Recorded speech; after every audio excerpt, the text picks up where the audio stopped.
When I was a kid, oh, about 12 years old, I was already as tall as I am now. And I had a lot of freckles. Some of them have disappeared. But my mother would look at me and shake her head and say, "You can't make a silk purse out of a sow's ear." Now, I had a cousin whose name was Jeanette Elizabeth. And Jeanette Elizabeth looked exactly like her name sounds. She had a waist so small that men could put their hands around it. And they did. She had waist-length, blonde, naturally curly hair. But the unforgivable sin was that she had a flawless, blemishless, peaches and cream complexion. I wanted a tree to fall on her so bad. I was just at an age where I had begun to really look at myself in the mirror, and I was underwhelmed. I decided that the thing that would make all the difference in the world was if I had beautiful skin. Beautiful skin meant all one color. And so in the back of Jeanette Elizabeth's True Confession magazine, I found an ad for freckle remover. I knew that I could send for it if I saved my money, and I did. I had been assured in the magazine article that it would arrive in a plain brown wrapper, freckle-colored. I went to the mailbox every day for 3 weeks, precisely at the time that the mail was always delivered, because I knew if someone else in my family got the mail, I would never hear the end of it, because there was no way that they would let me open the box in private or let its contents remain secret. After 3 entire weeks of scheduling my whole day around when the mail truck would arrive, the package was delivered. I went to my room with this package, and I sat down on the edge of my bed and I opened the box. I was sure that I was looking at a miracle in progress. I read the label carefully. I wanted to make sure I did it exactly right. But I had become so involved in the process of looking for this that I couldn't bring myself to put it on. What if it didn't work? What would I do then?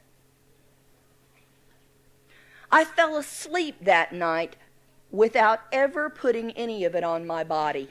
After 3 weeks of anticipation, and I got up the next morning and looked at my freckles in the mirror and said, "Elizabeth, this is silly. You have to do it now." And so I slathered it all over my body. There wasn't as much of it as I had thought there would be. And I could see that I was going to have a part-time job to supply my freckle remover habit. But as I did nearly every day in the summertime, I took my hoe and went with my brother and my cousins to the head of the holler to hoe tobacco.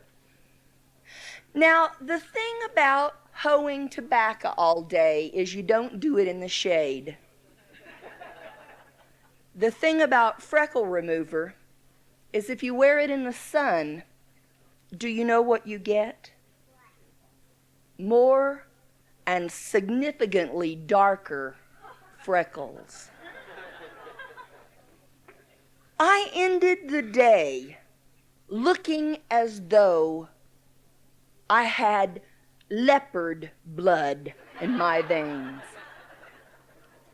I came into the house, and the people in my family, knowing nothing about the freckle remover cream, began to say things like, "I've never seen you with that many freckles before."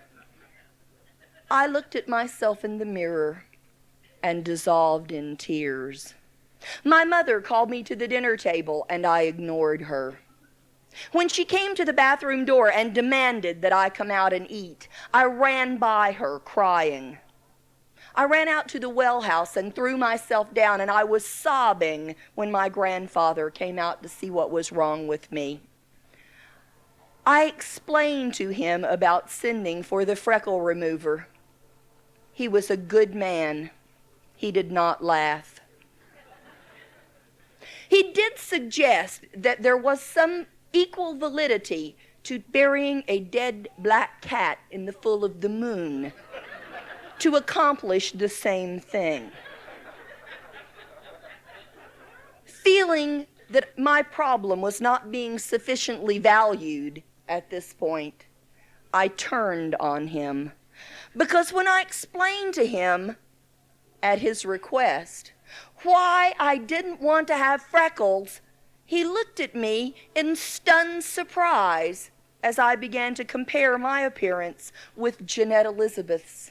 And he shook his head and he said, "But child, there are all kinds of flowers, and they are all beautiful." And I said, "I've never seen a flower with freckles." And I ran into my room and slammed the door. My mother came and knocked, and I told her to go away, and she began to respond with the things that parents say at those kinds of times. But my grandfather said, "Nancy, leave the child alone." And even though she was a grown-up, he was her father, so she left me alone. I don't know where he found it. They are not at all common in the mountains where I was at that time. But I know my grandfather put it there, for I was told that by my mother later. For when I opened my eyes the next morning, still slightly swollen and sticky from having cried myself to sleep, laying on the pillow on the bed next to my head was a tiger lily.